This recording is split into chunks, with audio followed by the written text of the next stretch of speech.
बोलो वृंदावन बिहारी लाल की जय। अनन्य विशुद्ध प्रेम, या यूँ कहे कि सिर्फ प्रेम। प्रेम 2 अक्षर से बना है, पर उसका अर्थ कितना विस्तार और कितना व्यापक है। भगवान के प्रेम का विषय बहुत ही रहस्यमय है। इस पर कुछ कहना बड़ा कठिन है। वास्तव में यह वाणी का विषय नहीं है। प्रेम हृदय की चीज़ है। जिसके हृदय में प्रेम की जागृति है वो इस बात को समझता है कि प्रेम क्या चीज़ है। फिर भी समझाने के लिए लौकिक दृष्टांत देकर समझाया जाता है, वास्तव में समझाया नहीं जा सकता। तुलसीदास जी ने कहा है, श्री राम और भरत जी के मिलने के समय का प्रेम कवि की वाणी का विषय नहीं है। कवि उसको वाणी के द्वारा नहीं कह सकता। इसी प्रकार जैसे कोई व्यक्ति गुड़ खाता है, उसका स्वाद का आनंद लेता है, परंतु यह वर्णन नहीं कर सकता कि गुड़ कितना मीठा है, गुड़ कम मीठा है कि ज़्यादा मीठा है। वो तो खाने वाला ही बता सकता है गुड़ कितना मीठा है। उसी प्रकार जो प्रेम करता है वही बता सकता है प्रेम में जो आनंद है उसका स्वाद क्या है। ये केवल जो प्रेम किसी से करता है वही उसका वर्णन तो नहीं कर सकता, पर महसूस कर सकता है। इसी प्रकार प्रेम का वर्णन नहीं हो सकता। नारद जी कहते हैं कि प्रेम नित्य नया बढ़ता ही रहता है, पीछे की ओर नहीं चलता। जो प्रेमी भगवत प्रेमी है वही भी प्रेम के विषय का वर्णन वाणी की तरह नहीं कर सकता। फिर मुझ जैसे साधारण व्यक्ति उस प्रेम को कैसे कहे। फिर भी प्रेम की चर्चा करनी अच्छी बात है, इसलिए कुछ कहा जाता है।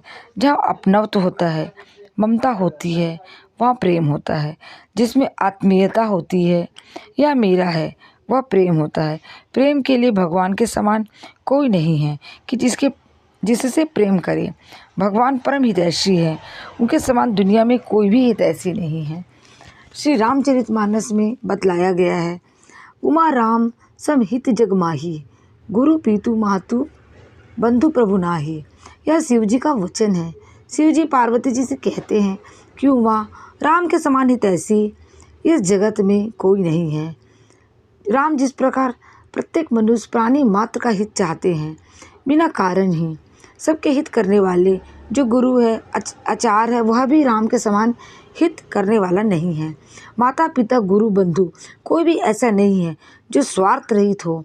परमात्मा की प्राप्ति वाले पुरुष को छोड़कर सब अपने स्वार्थ के बिना बात नहीं करते, बात बात में अपने स्वार्थ की तरफ ही ध्यान रखते हैं।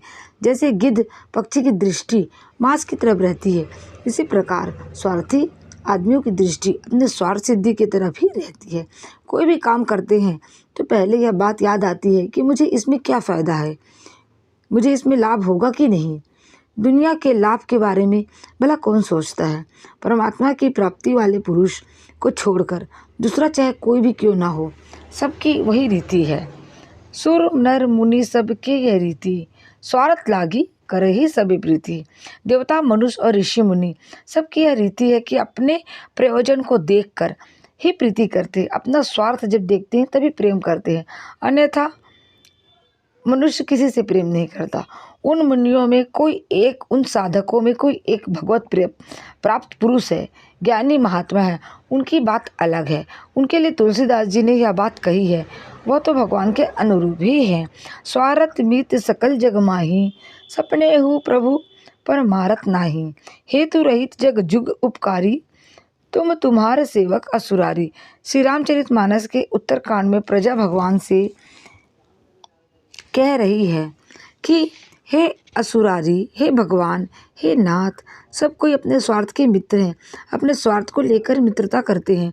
स्वार्थ को त्याग कर मित्रता करने वाले दो को छोड़कर तीसरा और कोई नहीं है। हेतु रहित करने वाले या तो आप हैं या आपके भक्त हैं, बाकी तो सब स्वार्थ के मीत है। भगवान के समान भगवान ही हैं। यह बात समझकर कि भगवान ही हमारे एकमात्र परम मित्र, परम हितैषी, भगवान ही एकमात्र हमारे हैं और उनके समान कोई भी हमारा नहीं है। ऐसी परिस्थिति में हमको भगवान से ही प्रेम करना चाहिए। भगवान ही हमारे आत्मीय जन है और कोई दूसरा इस जहान में नहीं है। बोलो कन्हैया लाल की जय।